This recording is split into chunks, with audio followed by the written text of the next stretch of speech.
Two books that feature a good old-fashioned woman gets revenge on terrible dude story with some violent creature body horror and a little bit of monster romance thrown in the mix. The Har by David Sondergren takes place in a Scottish village on the coast that's currently trying to be redeveloped by a terrible American businessman.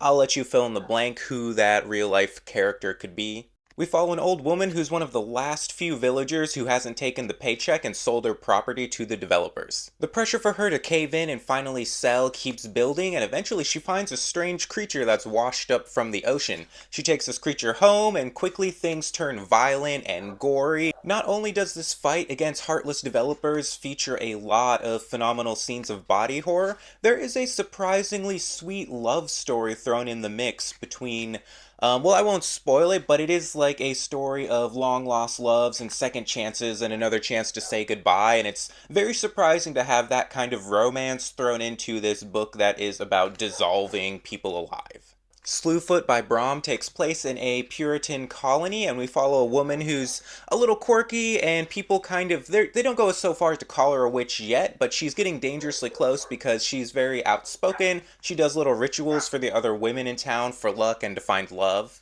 One day her husband suddenly dies and the farm is left to her, but because everyone thinks she's kind of weird, they want to take the land and property from her, and they use her weirdness as a weapon to kind of get her declared unfit to care for it. At the same time, a strange forest creature begins to hover around her farm, and they quickly have this weird relationship. They're not quite friends, they're not quite enemies, but they don't really know what to do with each other. This book does a great job of painting the pure terror of being an oppressed woman in a Puritan colony who isn't in everyone's best graces. This book has some phenomenal scenes of monster violence. It also has sexy earth magic, revenge against puritanical, fanatical Christians, and also it has that sexy monster romance thrown in as well.